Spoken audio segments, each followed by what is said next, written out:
اللہ میں تھک چکا ہوں، یہ دنیا اور دنیا کے لوگ اور دنیا کی لذتیں مجھے تجھ سے دور لے کر جا رہی ہیں۔ اللہ میں جانا نہیں چاہتا۔ اللہ صبح آنکھ کھولنے سے لے کر رات کو آنکھ بند کرنے تک دنیا مجھ سے کھیل رہی ہے، لوگوں کے ہاتھوں کا ایک کھلونا بنا ہوا ہوں۔ لوگ آتے ہیں، تھوڑی سی دیر کے لیے کھیلتے ہیں، پھر چھوڑ دیتے ہیں۔ اللہ کچھ سمجھ نہیں آ رہی کہ زندگی کس رخ پہ جا رہی ہے۔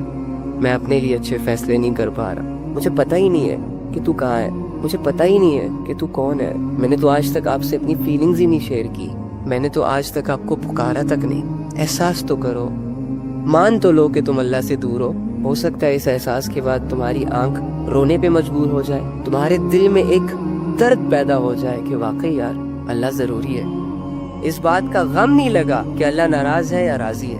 اگر فکر ہوتی تو اللہ کی رضا مجھے خوش کر دیتی، میرے دل سے، میری زندگی سے ہر درد، ہر دکھ، ہر پریشانی کو یہ خوشی مٹا دیتی۔ اگر مجھے ایسا لگتا کہ اللہ مجھ سے ناراض ہے تو میری خوشیوں کو آگ لگ جاتی، میرا سکون برباد ہو جاتا، میرے دل کو چین نہ آتا تب تک کہ جب تک میں اللہ کو راضی نہ کر لیتا۔ لیکن وہی بات، لوگوں کی فکروں نے، دنیا کے غموں اور پریشانیوں نے تو ہمیں چاروں طرف سے گھیرا ہوا ہے، لیکن اللہ سے جڑے جذبات مر چکے۔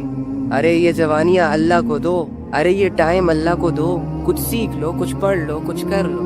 اللہ پہلے قدم پر چل کر آتا ہے، چلنے پر دوڑ کر آتا ہے۔ میں نے اور آپ نے ابھی تک وہ پہلا قدم ہی نہیں اٹھایا اللہ کی طرف، اسی وجہ سے تو ہم ذلیل ہو رہے ہیں، اسی وجہ سے تو گناہ ہمیں چاروں طرف سے گھیر رہے ہیں۔ لذتیں اور بے حیائی کے چکروں میں ہم اپنے اللہ کو کچھ سمجھ ہی نہیں رہے۔ تو آپ خود ہی سوچیں، میری کتنی بڑی بدبختی ہے، بدقسمتی ہے کہ اللہ رب العزت نے چھوٹی سی ریکوائرمنٹ رکھی تھی، اور اس چھوٹی سی ریکوائرمنٹ کو پورا کرنے کے بعد بہت بڑے فیصلے کرنے کا وعدہ کیا تھا میرے لیے، آپ کے لیے۔ میں نے وہ چھوٹی سی ریکوائرمنٹ بھی پوری نہیں کی، جسٹ بیکاز آف مجھے گناہ کرنے تھے، جسٹ بیکاز آف مجھے کسی سے محبت تھی، سارا ٹائم اس کو دینا تھا، جسٹ بیکاز آف دنیا کمانا بہت ضروری سمجھ لیا تھا میں نے۔ میرے 1 ملین فالوورز تھے، مجھے ڈیلی بیسس پہ ان کو انٹرٹین کرنا تھا اپنے آپ کو ایک جوکر بنا کر، جسٹ بیکاز آف کہ مجھے گیم کھیلنے سے فرصت نہیں تھی، میں نے رینکس پش کرنے تھے۔ عجیب ہے یار، میری آخرت میرے ہاتھوں سے بگڑ رہی ہے، اس کی کوئی پرواہ نہیں ہو رہی، لیکن دنیا کو سیدھی کرنے کے چکروں میں ہوں۔ حالانکہ یہ دنیا کبھی نہیں سیدھی ہو سکتی،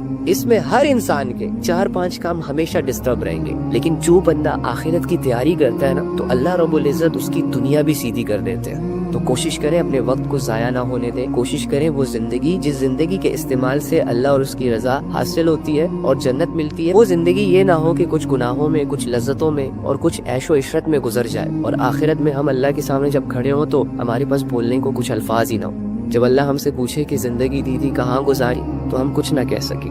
جو لڑکا یا جو لڑکی لا الہ الا اللہ محمد رسول اللہ پڑھ کر فجر میں نہ اٹھے، ظہر نہ پڑھے، عصر نہ پڑھے،